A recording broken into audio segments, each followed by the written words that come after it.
it was a big change. And in nun's, in nun's life, I have more time to practice meditation, to study Buddhism, and I can do more welfares like that. I'm satisfied with my life, actually, and I have less stress and worries, less competition, of course. Namo tassa bhagavato arahato samma sambuddhassa. Greetings to everyone. And now let me introduce Sayalay Pañña Theri to all of you. She's here with us from Burma because in April she's going to lead a mindfulness course at Tér Academia online for the Hungarian Sangha. And in summer, there will be a 30-day retreat in Erdőtelek with her guidance. So that is why we would like you to meet her and to get to know her a bit better before all that. So now, first of all, let me just say again to you how grateful I am that you have accepted our invitation and we have this chance to talk to you. So, well, I have tried to come up with lots of questions to you. So thank you again, Sayalay, that you are here and answering our questions. So our first question is that where did you grow up? Mm-hmm. Yeah, I grew up in Rangoon, Burma. And what was your childhood like? Oh, my childhood life was very simple, and I grew up in a simple family. My father was a civil engineer, and my mother was a teacher. So both of them were government servants. So our family, like a simple family that we lived in Yangon. Yeah. Yeah. And do you have any siblings or? Yeah, I have altogether 3 siblings. I'm the eldest. Oh, you are the eldest one. Mm-hmm. Mm-hmm, yeah, I have one younger brother and one younger sister. Yeah. And how and when did you make the decision to become a nun? Well, after getting 2 degrees as a layperson, the first degree in science and second degree in business, and I started my own business when I was at around 30 years old. Although I live in Thailand and Singapore, and I run my own business for about 10 years. Wow. And what kind of business was this? Education. Education. Yeah, I am a kind of the educational consultant, and I establish an agency for the education. So for those who like to study in overseas, so the students came to my company, to my center, and get the kind of the consultancy from me like that. Wow. Yeah, and on the other hand, I opened the training center for the management and English language. Yeah, like that. So I did it for about 10 years. So during my stay in overseas and during doing business, I always felt like something was missing in my life. I didn't know what was that until I met with one forest meditation master in Myanmar in a remote area. And he taught to me how to live with mindfulness in my daily life. So after meeting with my master, I started my practice of mindfulness at home and at work. And after 3 years of practicing in my daily life, and I observed 8 precepts, or rather, instead of observing 5 precepts. So I became like half nun. Yeah, even though I am running my business and I took 8 precepts, so I didn't eat food after 12 or something like that. Yeah, so although I was in LA life, but my mind was like trying like to, nun, yeah. as a nun, something like that.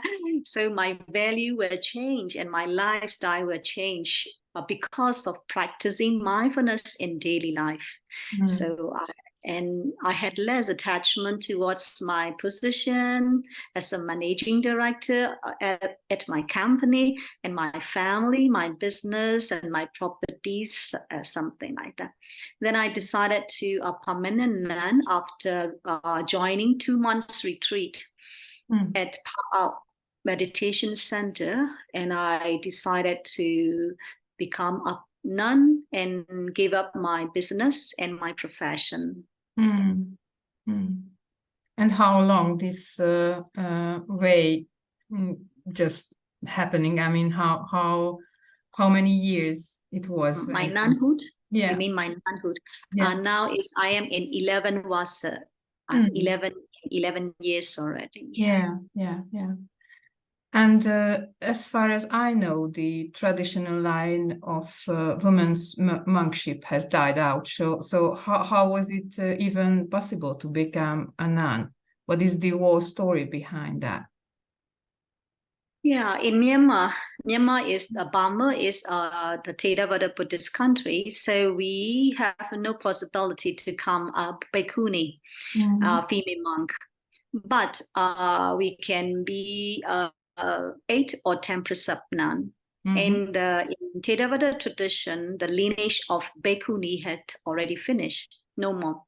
So most of the Theravada monks do not accept the bhikkhuni ordination, especially in Myanmar, since we don't have senior bhikkhunis in our tradition, so we cannot precede the lineage. Although we are not bhikkhunis, we still can study and survive like the other monks do. For example, we can study the Buddhist literature, and then we can go for alms round, and we are invited by the devotees for their ceremonies, like they do for the monks. But we have kind of a little bit what to call differentiations in terms of the respect. Of course, they pay more respect to the monks, bhikkhu, because we are like 8 or 10 precepts nuns, so like that. And of course, we have chance to study the Buddhism. For example, I studied in Sri Lanka for my MA degree together with the monks, the Theravada Buddhist monks and Mahayana monks and Zen monks like that. So right now in Shan State Buddhist University, where I am teaching and studying, also monks and nuns are studying in the same programs. Right. So in terms of respect, of course, as I said, the lay people, the devotees, they show more respect to the monks than nuns in Myanmar. In Myanmar, particularly in Myanmar, and the monks are more superior to the nuns. Yeah. And how did your life change when you became a nun? Yeah, it was a big change. And in nuns' life, I have more time to practice meditation, to study Buddhism, and I can do more welfare like that. I'm satisfied with my life, actually, and I have less stress and worries, less competition, of course, and less enemies, of course, because when I did business, I had competition. And I have many That's interesting. Yes. Although I did not start competition, but the other people compete that me, my business like that. And of course I had enemies around, and I had stress and worries for my business and for my future, something like that. But in nun's life, I have no competition, no enemies, and nun's life is really peaceful because I can do good deeds all the time. So it's a big change. Yeah. And just could you please tell me more about your qualifications as a lay person? Mm-hmm. Before I became a nun, Yes, I got Bachelor of Science in Physics in in physics. Myanmar. Yeah, my degree was in Myanmar, in Burma. And then I got the scholarship from the Switzerland government, Swiss Development Committee in 1997. So I went to Thailand to study my MBA. So I got the MBA from Thailand. Yeah. And after nunhood, I went to Sri Lanka for 1 year to study MA in Buddhist studies. Right now, I am studying, I am doing my PhD thesis, and I'm completing very soon at the Shan State Buddhist University in Myanmar. Yeah, such a colorful life you have. I think. So, is it maybe it's a this question is too like a lay person question, but what is your main purpose in this very life? I mean, so what is the main purpose of your life? I have only two objectives. One is to propagate the Buddhism as much as I can.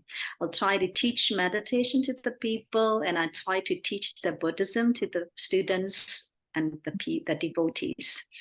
The second is I like to practice for my liberation. So for my liberation. So I like to end my suffering, and I'm very much interested in meditation. So I can see like meditation is my life. Without meditation, I cannot survive. So I like to practice for liberation, final liberation. So it's we can call in Pali is pariyati and patipatti. Like that. And you mentioned that your first monastery was Pauk Monastery, and as far as I know, in Pauk Monastery there is the practice of samatha meditation called anapanasati. So is it your main technique as a meditation technique, or you have other kind of meditation techniques that you use in your daily life?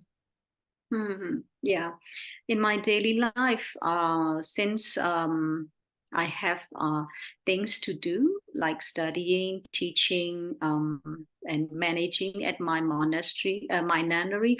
So usually I practice mindfulness meditation. But for sitting meditation, I practice anapana sati, is the mindfulness of breathing. Yeah.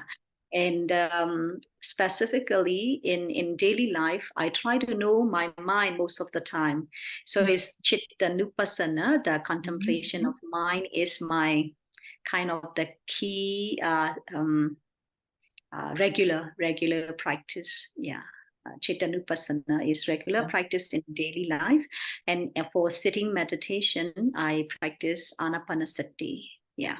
So for the devotees who learn meditation from me, I try to guide the mindfulness in daily life first. So how to live mindfully in daily life. So this is very fundamental for all of us. Then if they are familiar with the mindfulness meditation, then I try to teach to them, like if they have the kind of the concentration oriented, then I teach to them Pa'ao method. And some, they are more interested in Vipassana, I teach to them Mahasi method. So the way I teach that in especially in two traditions, Pa'ao and Mahasi. Yes. And you mentioned earlier that you have a monastery, I mean the monastery that you lead. tell me about this work and how many nuns are there and how many lay people are meditating in your community. So. Okay, yeah, I just established my own meditation center in Nandari. It was about 2 years ago, and now 7 nuns are residing there. Is it in Taungji as well? Yes. It's in Taungji, Shan State. Yeah. And so far I cannot open the meditation retreats. I cannot arrange the meditation retreats at my center because I am teaching and studying at the Buddhist University. But I did various online retreats. So I think it's over 3 years already. I every Saturday night I did Dhamma talks to my devotees in different cities in Myanmar. And I organized a few meditation retreats, especially during the New Year, Myanmar New Year time. Yeah, so I think over 400 people are joined. In my community online, especially online. That's nice. And sometimes some organizations from USA and India invited me to give the Dhamma talk and Dhamma lectures in a concern regarding the Satipatthana, the mindfulness meditation. So I give the Dhamma talks to them as well. Thank you. So there will be a mindfulness course leading by you in April in Hungary. I mean, via online. So to whom do you recommend the introductory course and the later retreat? Yeah, for the introductory course, I think for those who like to learn how the Buddha taught the mindfulness, Satipatthana. So for those who like to learn systematically, I recommend them to join my introductory course because I will I will talk about the Satipatthana, Mahasatipatthana Sutta, and in a simple way, So I hope they can understand and they should join. And for the retreat in person, for those who like to live mindfully and peacefully in their daily life, and for those who want to learn Burmese meditation, Myanmar meditation method, then I think it's suitable for them. Yeah. And you will be here, so it won't be just an online course. We have the opportunity to meet you in person, so that's why it's important as well. And what do you think about the? Is it important to go for long retreats, or it is okay if you have only just few days to go and just be in a monastery or a meditation center just for a couple of days? So what do you think about the long and the short retreats? Yeah. Actually, I started with short retreats when I was in lay life. Yeah, I started with like 2 days per month. I went to the meditation center 2 days per month, sometimes 10 days a year, like that.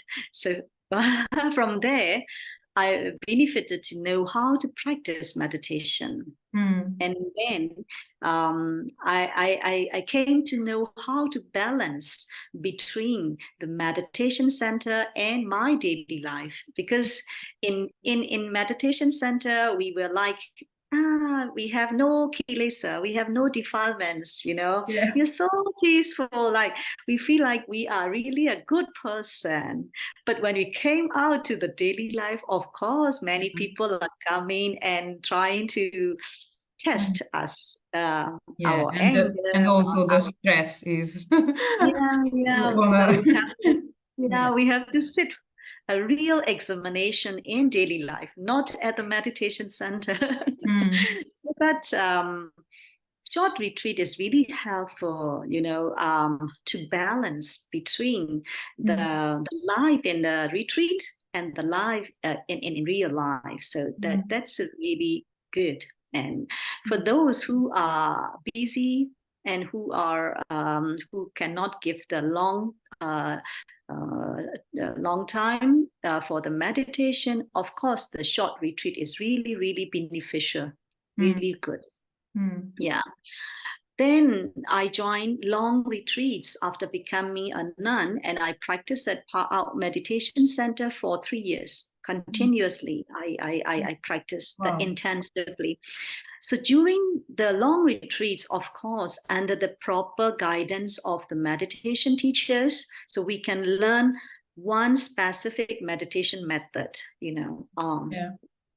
under the one meditation teacher, so that we can learn more precisely and more thoroughly, so that we can become a master of that meditation method or that meditation tradition.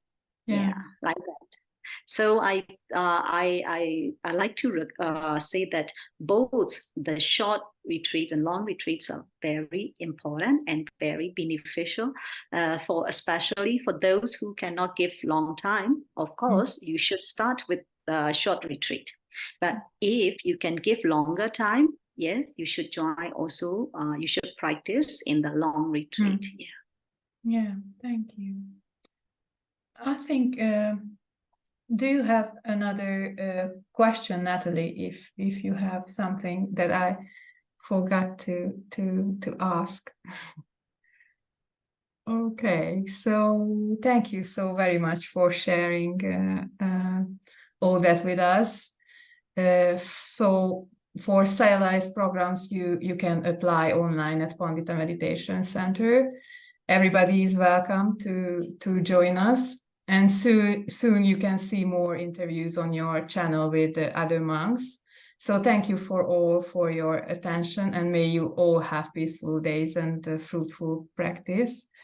And thank you so much, Sayalay, for your time and the answers. And we are very warmly welcome to you in Hungary, and of course this online course at first in April. So thank you so much again. I also thank you very much for giving me a chance to talk about myself and my practice, and to give the retreats in Hungary as well as online. And I like to thank to my teacher, Venerable Professor, Venerable Dr. Dhammasami, for giving me a chance to teach to the Hungarian people. Yes, thank you, Venerable Dhammasami, that you can just have the chance to all of us to meet with each other and to have the Dhamma in Hungary. So thank you so much.